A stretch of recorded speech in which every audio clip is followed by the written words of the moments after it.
Primer libro de Reyes, Antiguo Testamento. Voy a leer solamente un versículo y después explicar por qué es una historia larga y continuar con esta serie que aún Dios está en control. Primer libro de Reyes, 22:34.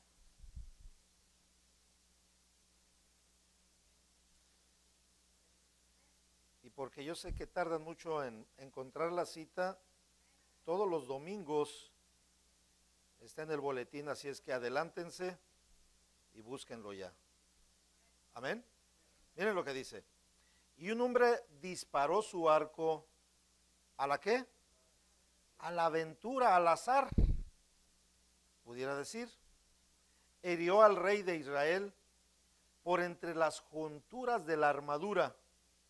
Hay otra versión que dice donde se une la armadura de los soldados, o sea, por un resquicio, por lo que él dijo a su cochero: da vuelta y sácame del campo, pues estoy herido. De hecho, murió este rey. Tomen su lugar, por favor. El tema que quiero compartir con ustedes: no hay tal cosa como al azar. Hemos estado hablando acerca de que Dios tiene el control. No sé, creo que es el cuarto sermón ya. Déjenme hacerles una pregunta en esta mañana. ¿Creen ustedes en la suerte? ¿Creen en el azar? Yo supongo que todos dicen o dirían que no, o diríamos que no. Pero basta de que haya un problema, dificultades, maldad o una catástrofe que de pronto pone en entredicho nuestra confianza en Dios y después cambia totalmente nuestro enfoque con respecto al control de Dios y su providencia. Así es que en esta mañana vamos a aprender, hermanos, que Dios no juega a los dados, Dios no juega al azar. La historia no es fortuita. No hay tal cosa como accidentes dentro de los planes de Dios. Pero nosotros miramos solamente en parte, hermanos. Pero Dios mira absolutamente todo. ¿Cuántos dicen amén? Entonces, en esta mañana, no importa en qué situación estés, no importa cuáles sean tus dificultades, no importa cuáles sean tus pruebas. En esta mañana, hermanos, quiero llevarte a una historia que se escribió probablemente 3000 años atrás. Una historia que habla de dos reyes. En su casa les voy a dejar esto de tarea. Lean primer libro de Reyes, capítulo 22, todo el capítulo, para que puedan entender mucho mejor esta historia que vamos a enseñar esta mañana. En ese momento el pueblo de Dios estaba dividido entre el reino del norte, que era Israel, la capital era Samaria, y el reino del sur, cuyo rey era Josafat. Y entraron en un diálogo estos dos reyes para ir a atacar a Siria, que era un poderoso enemigo del pueblo de Dios. Entonces Josafat, por decirlo de alguna manera, el rey bueno, el rey del sur, hizo caso al rey Acab de ir a pelear en contra de Siria. Lo que no sabía Josafat, el rey bueno, es que Acab, el rey malo, que inclusive fue esposo o era esposo de Jezabel, una mujer pervertida, una mujer mala. Entonces, Acab planea una conspiración. Él está planeando todo para que Josafat muera en la batalla y así él solamente ser el rey. Entonces, Acab manda a traer a todos sus profetas y por supuesto todos sus profetas dicen lo que él decía escuchar, excepto un hombre llamado Micaías. Micaías era un hombre valiente, un hombre de Dios, un hombre totalmente diferente, que no le iba a decir al rey Acab lo que él quería escuchar. Y lo manda a traer también, o viene de entre todos los profetas, y le dice: Acab, quiero saber lo que tú dices, lo que dice Dios acerca de ti, le dijo a Micaías. Y Micaías de alguna manera le dice lo mismo que sus profetas falsos, y le dijo, ¿verdad?, a Acab, a Josafat: ¿te das cuenta? Dice, este hombre siempre trae malas noticias. Dice, te exijo por favor que me digas qué tiene Dios para nosotros. Fue entonces cuando Micaías le dice la verdad. Dice, hoy todo tu pueblo va a quedar disperso porque tú vas a morir. Dice, siempre traes malas noticias. Y fue exactamente lo que pasó, hermanos. Dice el versículo 34 que un hombre disparó su arco, a la aventura hirió a al rey de Israel por entre las junturas de la armadura, por lo que dijo a su cochero: da vuelta y sácame de este campo. Pero antes, hermanos, miren lo que hizo Josafat, lo que hizo Acab. Le dijo: ¿sabes qué? Yo quiero que tú vengas como tu vestidura reales. Le dijo a Josafat: quiero que vengas vestido así. Y él, Acab, se disfraza, se pone un disfraz, de alguna manera para engañar al pueblo asirio y que no ataquen en contra de él. Y una vez que ya está en medio de la guerra, hermanos, dice la palabra de Dios que todos fueron con el carro de Josafat, el rey malo, pero él gritó: ay, esperen un momento. Y el rey le dijo: este no es. Andaban en busca de Acab, y Acab estaba disfrazado. Y fue precisamente en ese momento que un arquero coloca su flecha en el arco y suelta una flecha, dice la Biblia, ¿verdad?, al azar. Sale la flecha y da exactamente, hermanos, en el lugar, en una rendijita donde entra la flecha, y hiere mortalmente al rey Josafat. Entonces, esta es la historia. Entonces, ¿cuáles son las enseñanzas que podemos sacar aquí? Número uno, la primera cosa que podemos sacar de aquí es que el control de Dios es total. El control de Dios es total. Dirían, ¿verdad? Oh, pastor, fue un golpe de suerte. No, hermanos, lo que quiero enseñar aquí es que el control de Dios es total. Micaías ya había profetizado todo esto, hermanos. Había profetizado acerca de esto, que este evento ya estaba decretado por parte de Dios. Toda la existencia, hermanos, de este cosmos, tanto como dicen los científicos, del macrocosmos, de las galaxias, del sol y todo lo que existe, y del microcosmos, los pequeños insectos, todo lo que existe en este mundo, todo, hermanos, está dentro del control de Dios. Incluso, hermanos, aquellas cosas que pensamos que no tiene Dios el control. Por ejemplo, cuando este hombre mandó esta flecha, dice, ¿verdad?, que pudiera ser al azar, pero un soldado desconocido, en medio del calor de la batalla, hermanos, suelta esta flecha. Pero recuerden que Dios está en control absoluto de todo. ¿Recuerdan ustedes la lección de José el soñador?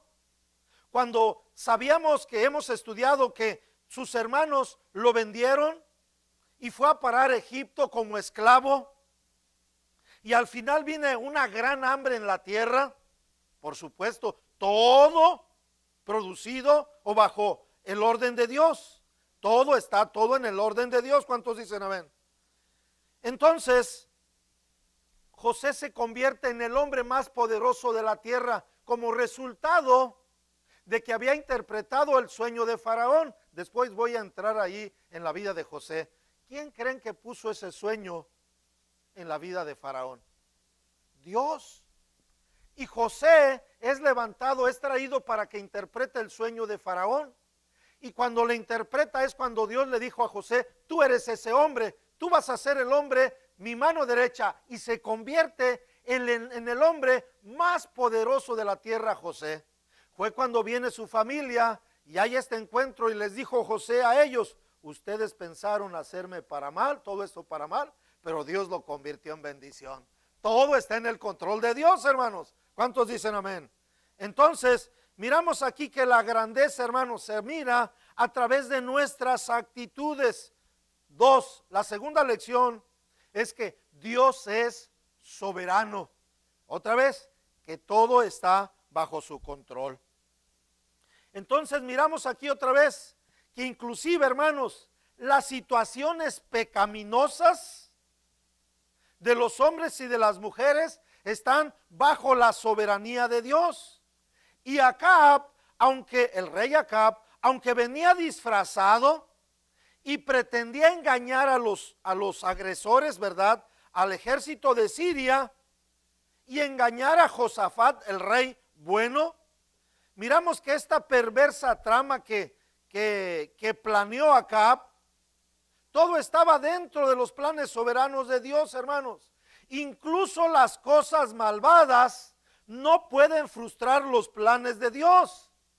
¿Recuerdan lo que Pedro dijo en el día de Pentecostés? Les dijo a los judíos, les dijo, por causa de que ustedes hicieron esa fechoría y llevaron al Señor Jesucristo a la cruz del Calvario, Dios va a hacer algo grandioso.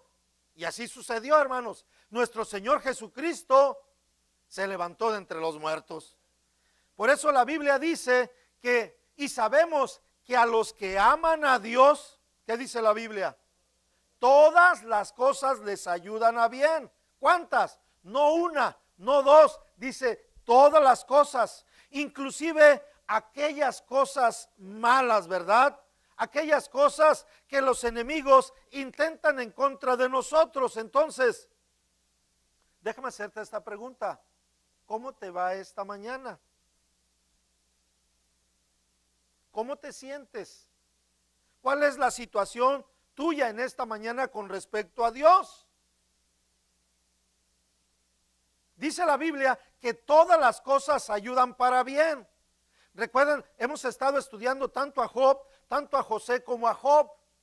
Y cuando Job se le quitó todo lo que tenía, sus hijos, su ganado, sus yuntas, inclusive su salud, dice la palabra de Dios, ¿cuál fue la respuesta de Job? Jehová dio, Jehová quitó, sea el nombre de Dios bendito. Entonces entendemos, hermanos, esta gente, tanto José como Job, entendieron el control y la soberanía de Dios. Una cosa más, porque hay mucho que aprender aquí acerca del control de Dios, es que Dios es soberano no solamente sobre la vida, no solamente sobre las cosas malas, pero también sobre la muerte.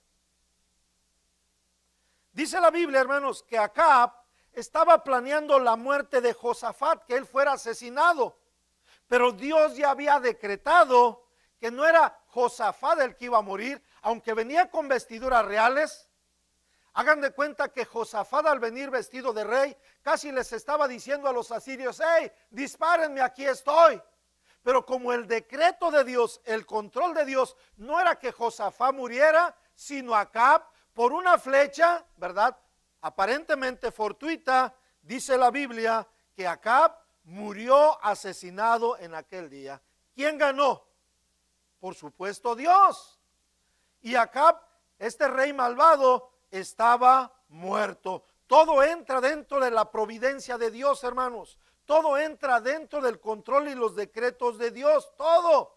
Hebreos dice, hermanos, de modo que esté establecido que el hombre muera solamente una vez y después el juicio. Aquí pudiera enseñar tantas cosas, hermanos, tantos mitos que hay entre los hispanos, pero no me quiero desviar. Por ejemplo, dice Hebreos, hermanos, que todos tenemos una cita divina. En tu celular, ahí traes un calendario. En uno de esos días que está en el calendario de nuestro celular, ahí aparece que cada uno de nosotros tenemos una cita con Dios. Todos vamos a morir. ¿Cuándo? No lo sabemos. Solamente el Padre que está en los cielos. Esto es lo grandioso del Evangelio, hermanos. Esto es lo grandioso, que Dios tiene el control de la vida, Dios tiene el control de las cosas buenas que nos pasan, Dios tiene el control de las cosas malas que nos pasan, pero también Dios tiene el control de tu vida y de mi vida y además de la muerte. Quiero terminar, hermanos, con 3 solemnes recordatorios. Y puse esta palabra solemnes.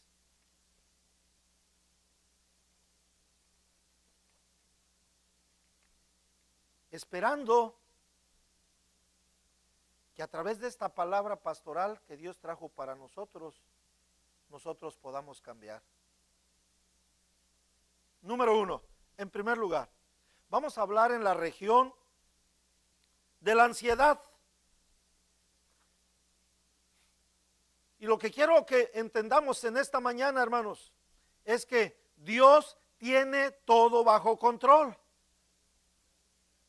La Biblia dice así: así que no os angustiéis por el día de mañana, porque el día de mañana traerá su propia afán, su propia preocupación. Entonces, Dios, hermanos, tiene todo bajo control, incluso esa cita con la muerte.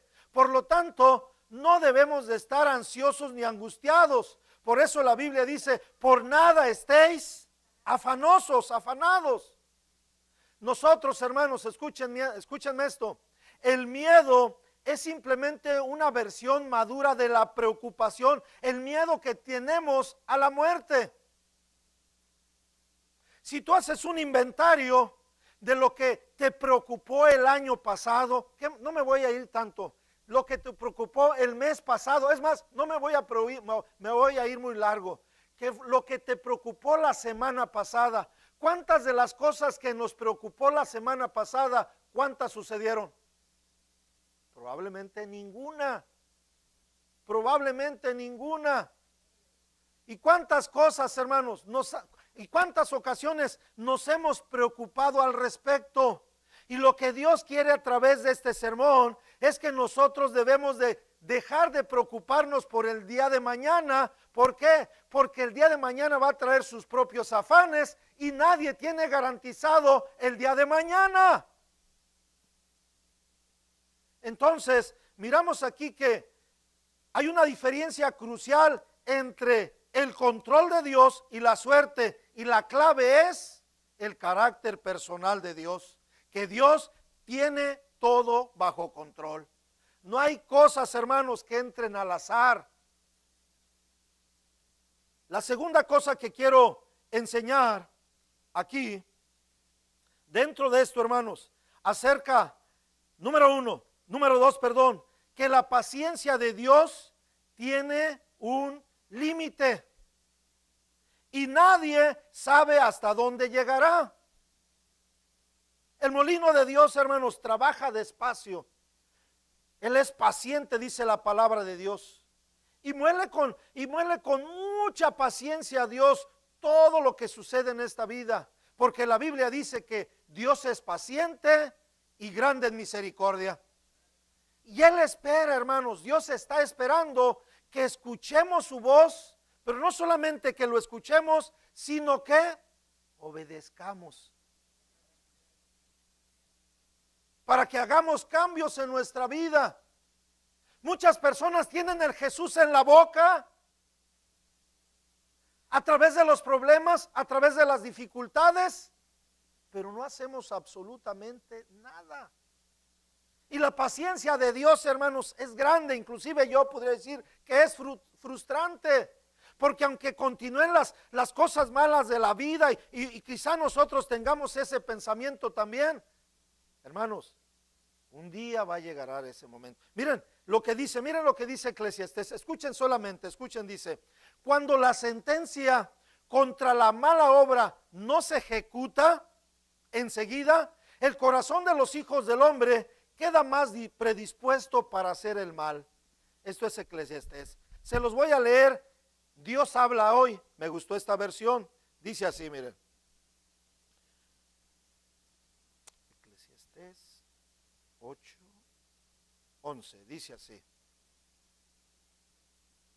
Porque al no ejecutarse enseguida la sentencia para castigar la maldad, se provoca que el hombre solo piense en hacer lo malo. ¿Qué está diciendo aquí la Biblia?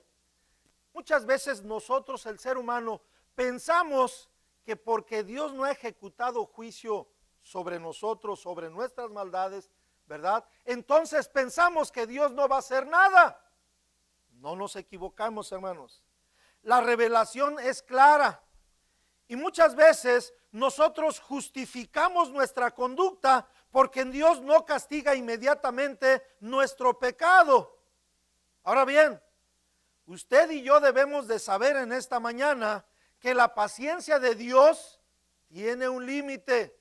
Y va a llegar el día, hermanos, que Dios nos diga con respecto a nuestras maldades: hey, basta ya, no más, no más. Así como sucedió con Sodoma y Gomorra y dijo Dios, no más. Así como sucedió con Herodes Agripa y dijo, no más. También sucedió con Acab y Jezabel y dijo un día, no más. Porque la paciencia de Dios, hermanos, no es eterna. Hay un personaje que ejemplifica muy bien esto. Su nombre es Nabucodonosor. Dios, hermanos, hizo grandes manifestaciones poderosas, milagrosas, para que Nabucodonosor se diera cuenta que él no es Dios, que el único Dios que existe aquí en la tierra, su nombre es Jehová. Ahora bien,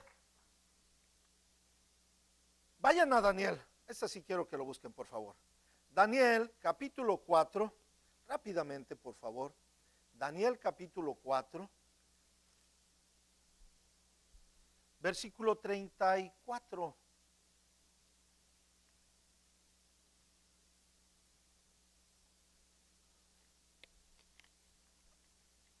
¿Lo tienen?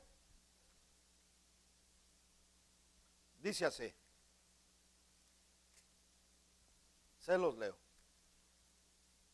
Mas el fin del tiempo, yo Nabucodonosor, alcé mis ojos al cielo, y mi razón fue devuelta, y bendije al Altísimo, y alabé y glorifiqué al que vive por siempre, cuyo dominio es sempiterno, y su reino por todas las edades. Así, aquí miramos que Nabucodonosor por algún tiempo perdió su capacidad de razonar. ¿Todo por qué? Porque no reconoció la soberanía de Dios. Miren, hay otro versículo que nomás que pongan allí en Daniel, en capítulo 4, algo para que volvamos allá, ¿ok? Busquen en segunda de Pedro 2:12, segunda de Pedro 2:12.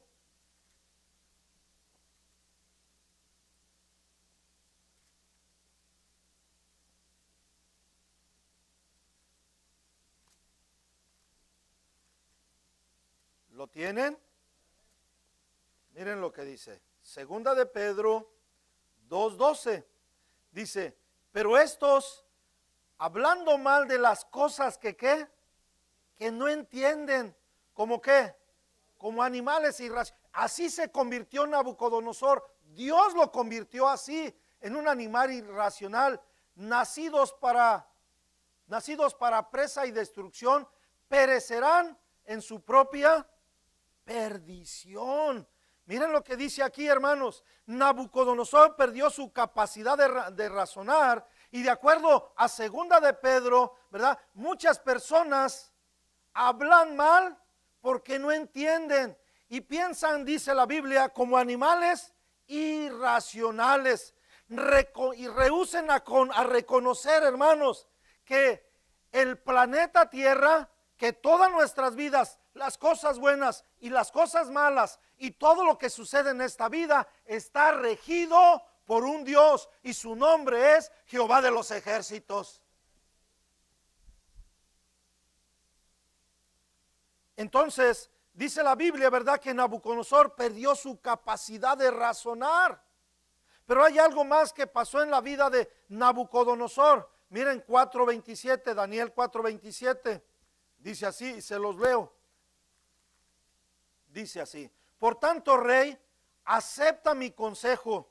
Tus pecados redime con justicia y tus iniquidades haciendo misericordia para con los oprimidos, pues tal vez será eso una prolongación de tu iniquidad.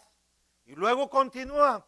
Dios le estaba hablando, ¿verdad?, diciendo: arrepiéntete de tu manera de pensar, de tu orgullo. Pero dice, todo esto vino sobre el rey Nabucodonosor. Dios le estaba hablando, así como Dios nos habla a nosotros. ¿Cuántos dicen amén? Cada vez que usted viene a la iglesia, Dios te está hablando, Dios nos está hablando. Dice 29, y al cabo de, ¿cuántos meses? 12 meses. A ver, digan, 12 meses. Un año. Paseándose en el palacio real de Babilonia, habló el rey y dijo: ¿no es esta la gran Babilonia que yo edifiqué? Miren el orgullo, hermanos. No ha cambiado. Para casa real con la fuerza ¿de quién? De mi poder, dice él. Y para gloria de mi majestad. Y aún estaba la palabra en la boca del rey, cuando vino una voz del cielo: y a ti se te dice, rey Nabucodonosor, el reino ha sido quitado de ti, y de entre los hombres te arrojarán, y con las bestias del campo será tu habitación, y como los bueyes te apacentarán, y 7 tiempos pasarán sobre ti, hasta que reconozcas que el Altísimo tiene el dominio en el reino de los hombres, y lo da a quien él quiere. Entonces, aquí miramos, hermanos, otra cosa que hizo mal Nabucodonosor, que él estaba rechazando la soberanía de Dios. ¿Cómo? Ejerciendo él su soberanía, o sea, él estaba usurpando el papel que le correspondía solamente a Dios. ¿Por qué? Por su orgullo. Muchas personas, hermanos, no atienden a someterse al dominio de Dios. ¿Saben por qué? Por causa de su orgullo, y se convierten en rivales de Dios, y se convierten en personas que no tienen sensatez y sabiduría, y dicen después cosas que no entienden. La semana pasada, hermanos, estuvimos analizando acerca de un mayordomo, ¿verdad?, que actuó justamente, y hablamos acerca de principios financieros. Pero ¿qué es lo que pasa, hermanos? Fíjense lo que pasa. Muchos de nosotros, de acuerdo a Malaquías, muchos de los creyentes están siendo devorados por el devorador, están siendo consumidos, porque no hemos aprendido una cosa, que la 10ª parte de nuestros diezmos, de nuestro dinero, le pertenece a Dios. Por eso Dios, ¿verdad?, hace un reto y dice: probadme en esto. Fíjense, Dios en ninguna área no es prueba, pero excepto en el área del dinero. Dice: y probadme en esto, si no os abriré las ventanas de los cielos y derramaré bendición hasta que sobreabunda. Pero mucha gente, hermanos, hablando del mayordomo injusto, mucha gente piensa o cree que los diezmos quedaron en el Antiguo Testamento, que los diezmos no son de Dios. Se equivocan. Muchas de las cosas que, de esto voy a hablar más adelante cuando entremos en la vida de José, muchas de las cosas que te suceden o que me suceden a mí es por causa de que no somos fieles a Dios, de que no le creemos a Dios. Y viene el devorador y consume nuestras finanzas, y consume nuestro matrimonio, y consume nuestra vida, y consume nuestra salud. ¿Todo por qué? Porque no reconocemos que Jehová, solamente Jehová es Dios. La tercera cosa que pasó con Nabucodonosor, miren el versículo 32. Dice: y de entre los hombres te arrojarán, y con las bestias del campo será tu habitación, y como los bueyes te apacentarán, y 7 tiempos pasarán sobre ti, hasta que reconozcas que el Altísimo tiene el dominio en el reino de los hombres, y lo da a quien él quiere. Entonces aquí miramos que el corazón, la conciencia de Nabucodonosor, hermanos, fue depositado como un animal. Ahora sus decisiones estaban siendo gobernadas. Él no podía tener decisiones ahora, hermanos, sino que Dios lo tenía prácticamente como una bestia. Entonces, esta revelación es aterradora, hermanos, para todos aquellos que rechazan la soberanía y el control de Dios. Hay consecuencias terribles. Quiero que le eche una mirada a su vida. ¿Está tomando decisiones en las cuales no está consultando a Dios? ¿Está viviendo una vida en la cual Dios no es tu Dios? Entonces recuerde la segunda, este solemne recordatorio. La paciencia de Dios tiene un límite. Número 3, Dios cumple su palabra y nadie la detiene. Digan un fuerte amén a esto. Dios cumple su palabra, hermanos. Entonces, jamás olviden estos nombres. Acab y Jezabel fueron unas personas sumamente poderosas en el Antiguo Testamento, pero también muy amedrentadoras, también muy malvadas. Y ellos pensaban que lo podían hacer absolutamente todo y que podían pasar su vida, hermanos, sin que nadie pudiera tener un castigo sobre de ellos. Y hay otra persona que ejemplifica muy bien esto. Su nombre es Belsasar, que también gobernó después del rey Nabucodonosor, Babilonia. Y dice la Biblia, hermanos, que en un día como cualquier día como nosotros, estaba teniendo una fiesta y estaba usando los utensilios que habían robado del templo de Dios, utensilios sagrados para el uso de Dios.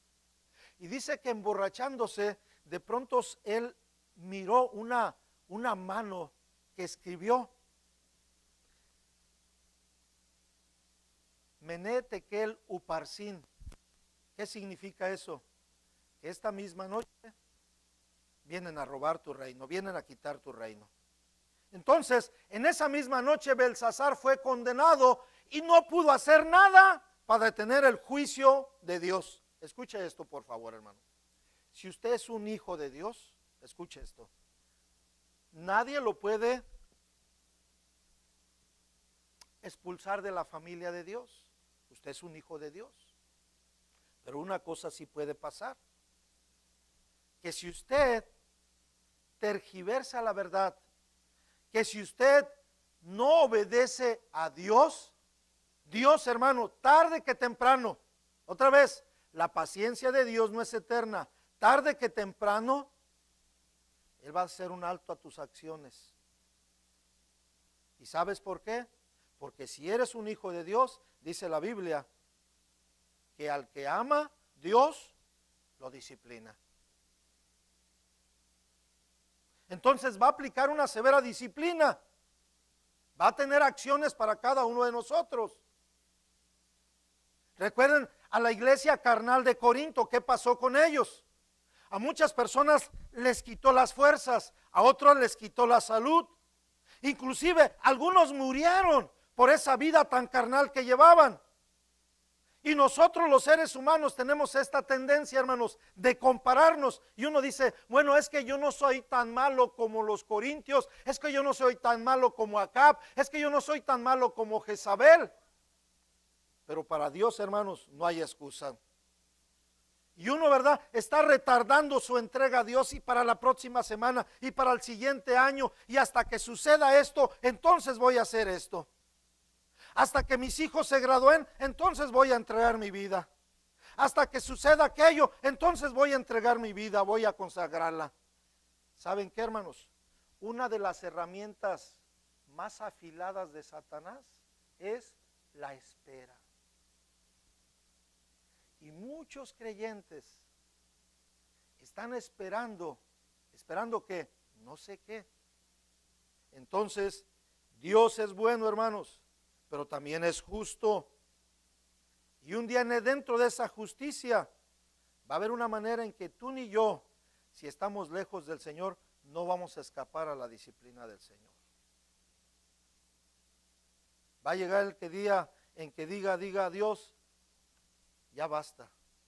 Y recuerden que todo está en el control absoluto de Dios. Dice inclusive que Él sabe cuando cae la hoja de un árbol.